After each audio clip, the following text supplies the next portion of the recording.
Bismillahirrahmanirrahim. Assalamualaikum warahmatullahi wabarakatuh. Perkenalkan, nama saya Miftahul Huda dengan NIM 202053159. Di sini saya akan mencoba untuk mempresentasikan tentang pemisahan tugas dan fungsi sistem. Saya lanjutkan. Yang pertama di sini ada pemisahan tugas dalam fungsi sistem. Di dalam sistem informasi yang sangat terintegrasi, prosedur yang dahulu dilakukan oleh beberapa orang kini digabungkan. Siapapun yang memiliki akses tak terbatas ke komputer, program komputer, dan data dapat memiliki kesempatan untuk melakukan kejahatan dan menyembunyikan penipuan. Dalam rangka memerangi ancaman ini, saya lanjutkan. Selanjutnya, pemisahan tugas dalam fungsi sistem. Organisasi dan tanggung jawab harus dengan jelas dibagi di antara fungsi-fungsi berikut ini. Di sini ada dibagi menjadi 10 ya. Yang pertama ada administrasi sistem atau sistem administration. Yang kedua ada manajemen jaringan atau network management. Yang ketiga ada manajemen pemrograman. Selanjutnya yang keempat ada manajemen perubahan. Nomor 5 ada pemakaian atau user ya. Yang keenam ada analisis sistem. Yang nomor 7 ada pemrograman. Yang ke-8 ada operasi komputer. Yang ke-9 ada perpustakaan, sistem informasi. Dan yang ke-10 ada pengendalian data. Saya lanjutkan. Selanjutnya ada pemisahan tugas dalam fungsi sistem. Merupakan hal yang penting untuk diketahui bahwa orang-orang yang melakukan fungsi-fungsi ini haruslah orang-orang yang berbeda. Mengizinkan seseorang untuk melakukan 2 atau lebih pekerjaan akan menghadapkan perusahaan pada kemungkinan terjadinya penipuan. Selanjutnya, pengendalian atas akses secara fisik. Bagaimana keamanan akses secara fisik dapat dicapai? Yang pertama ada tempatkan perlengkapan komputer di ruang terkunci dan batasi akses hanya untuk personil yang memiliki otoritas saja. Selanjutnya,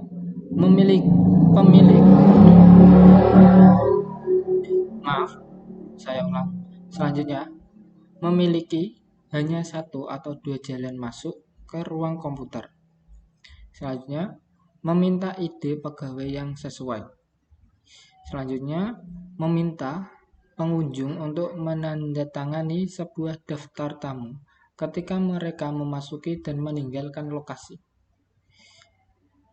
Selanjutnya, gunakan sistem alarm keamanan.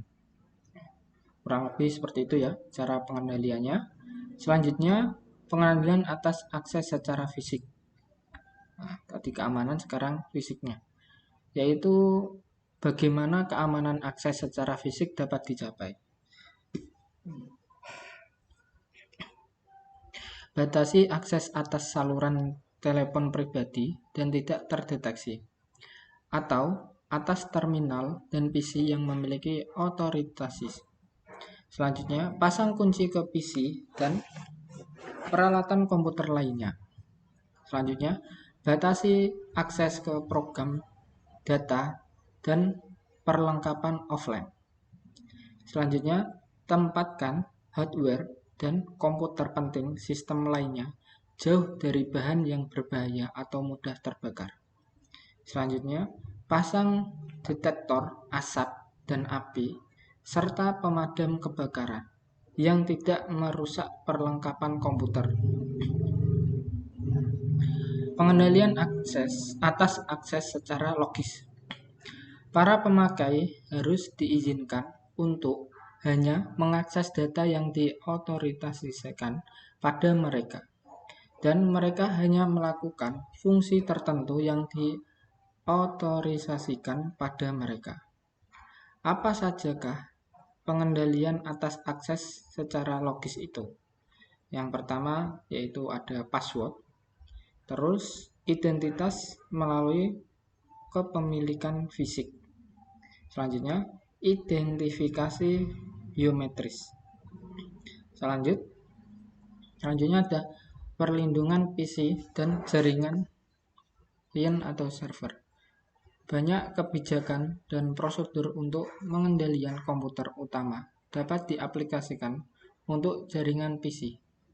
Pengendalian berikut ini juga merupakan pengendalian yang penting. Latihan pemakaian mengenai pengendalian yang berkaitan dengan PC secara arti pentingnya. Batasi akses dengan penggunakan. Selanjutnya, perlindungan PC dan jaringan klien. PC yang mudah dibawa tidak boleh disimpan dalam mobil. Simpanlah data yang sensitif dalam lingkungan yang seaman mungkin. Install software yang secara otomatis akan mematikan terminal atau komputer yang termasuk dalam jaringan setelah tidak digunakan dalam waktu yang telah ditentukan. Buatlah cadangan hardware secara teratur. Selanjutnya, enkripsi atau lindungi file dengan password. Selanjutnya, buatlah dinding perlindungan di sekitar sistem operasi. Memastikan bahwa PC harus di-boot dalam sistem pengamanan. Selanjutnya, pengendalian internet dan komputer. Berikut ini adalah alasan-alasan mengapa perhatian harus diberikan ketika menjalankan bisnis melalui internet. Ukuran dan kompleksitas internet sangatlah besar.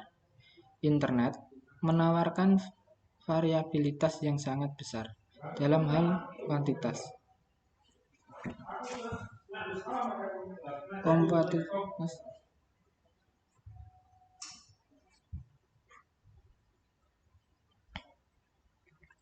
Selanjutnya, internet variabilitas yang sangat besar dalam hal kualitas, kompatibilitas, kelengkapan, dan stabilitas produk dan pelayanan jaringan.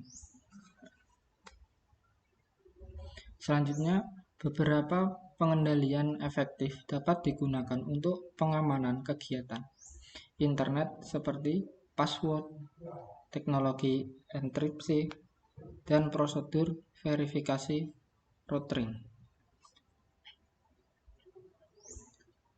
Selanjutnya, pengendalian lain adalah dengan cara memasang firewall, hardware, and software yang mengendalikan komunikasi antara jaringan internal perusahaan yang kadang-kadang disebut sebagai jaringan yang dipercaya dan jaringan luar atau jaringan yang tidak dipercaya. Firewall adalah pembatas antar jaringan yang menghalangi keluar masuknya informasi yang tidak diinginkan dalam jaringan yang di dalamnya. Selanjutnya, keterpeliharaan. Dua kategori pengendalian yang membantu memastikan keterpeliharaan sistem adalah pengembangan proyek dan pengendalian akuisisi. Selanjutnya, perubahan pengendalian manajemen. Pengembangan proyek dan pengendalian akuisisi mencakup elemen-elemen utama berikut ini. Pertama, rencana utama strategis pengendalian proyek. Selanjutnya, jadwal pemrosesan data. Selanjutnya ada pengukuran kinerja sistem. Dan yang terakhir, peninjauan pasca. Selanjutnya, perubahan pengendalian manajemen, yaitu perubahan pengendalian manajemen mencakup hal-hal berikut. Peninjauan secara berkala terhadap semua sistem untuk mengetahui perubahan yang dibutuhkan. Semua permintaan diserahkan dalam format yang baku. Pencatatan dan peninjauan permintaan, perubahan dan penambahan sistem dari pemakai. Selanjutnya, pengkategorian dan penyusunan semua perubahan dengan menggunakan prioritas yang ditetapkan.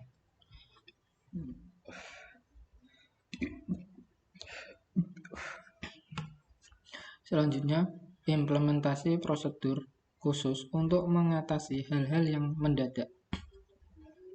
Pengkomunikasian semua perubahan ke manajemen.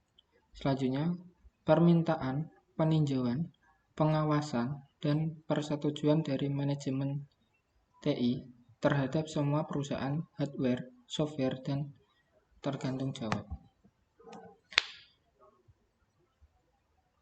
Selanjutnya, pengontrolan hak akses sistem untuk menghindari akses data dan sistem yang tidak memiliki otoritasi. Pemastian bahwa semua perusahaan melewati semua langkah yang sesuai. Selanjutnya, pengujian semua perubahan hardware infrastruktur. Memastikan adanya rencana untuk melindungi semua perubahan sistem yang kritis. Selanjutnya, integritas, yaitu perusahaan merancang pengendalian umum untuk memastikan bahwa lingkungan pengendalian berdasarkan komputer dari organisasi stabil dan dikelola dengan baik. Pengendalian aplikasi adalah untuk melindungi, mendeteksi, dan mengkoreksi kesalahan. Integritas pengendalian sumber data. Perusahaan harus membentuk prosedur pengendalian untuk memastikan bahwa semua dokumen sumber memiliki otoritasi,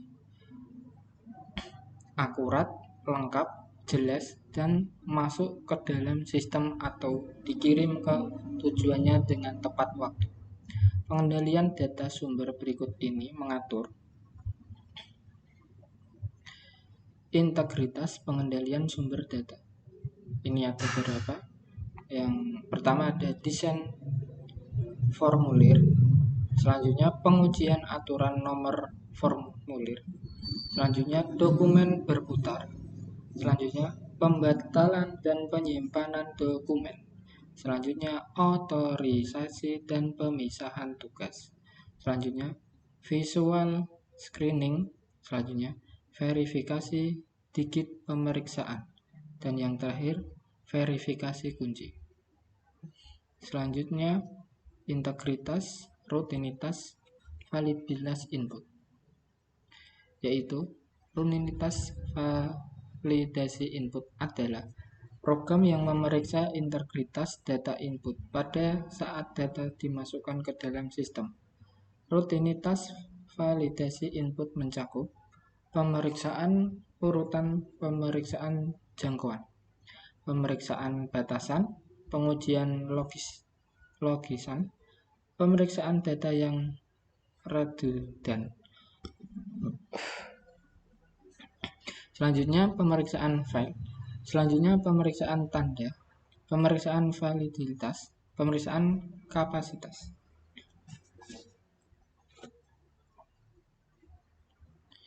Selanjutnya integritas pengendalian entry data online, yaitu sarana dari pengendalian entry data online adalah untuk memastikan integritas data transaksi yang dimasukkan dari terminal online dan PC dengan mengurangi kesalahan dan menghilangkan pengendalian entry data online mencakup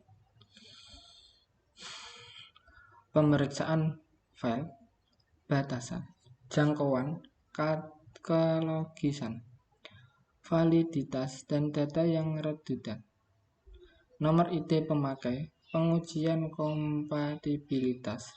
Jika memungkinkan, sistem harus memasukkan data transaksi secara otomatis.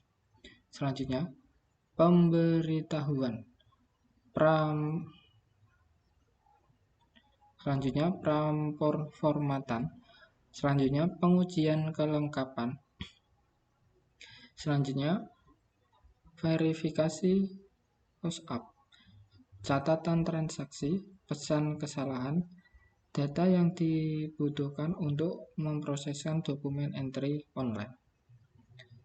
Selanjutnya pemrosesan dan penyimpanan data, pengendalian umum yang membantu mempertahankan integritas pemrosesan data dan menyimpan data adalah sebagai berikut.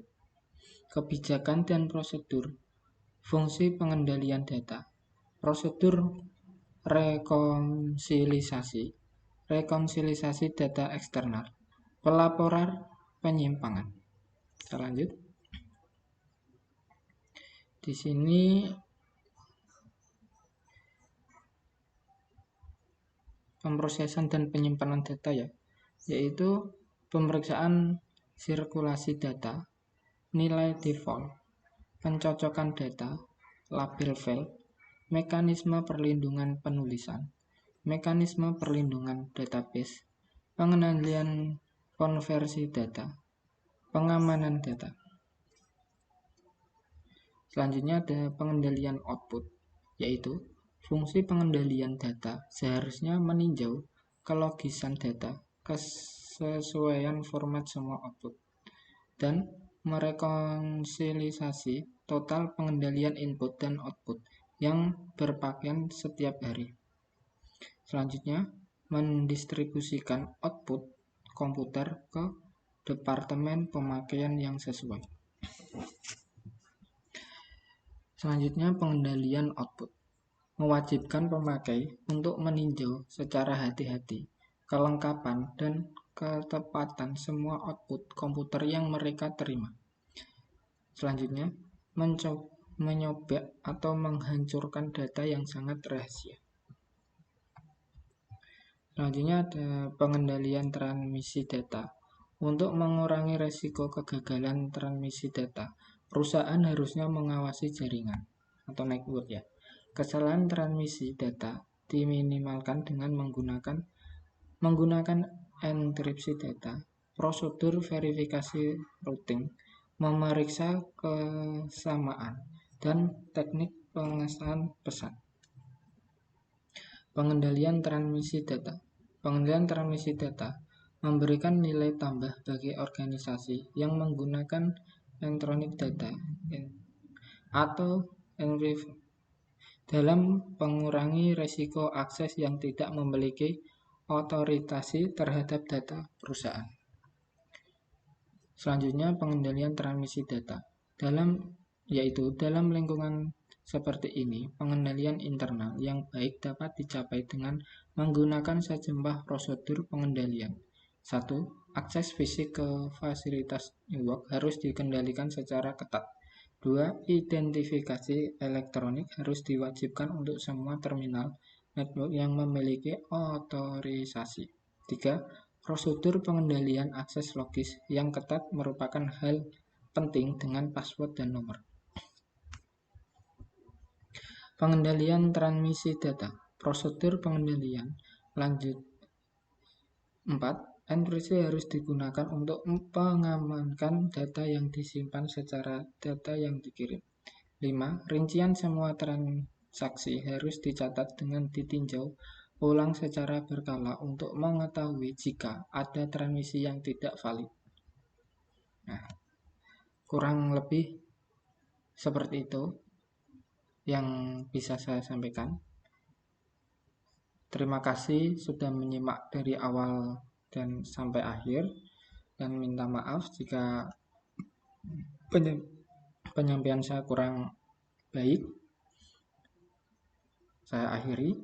Wassalamualaikum warahmatullahi wabarakatuh.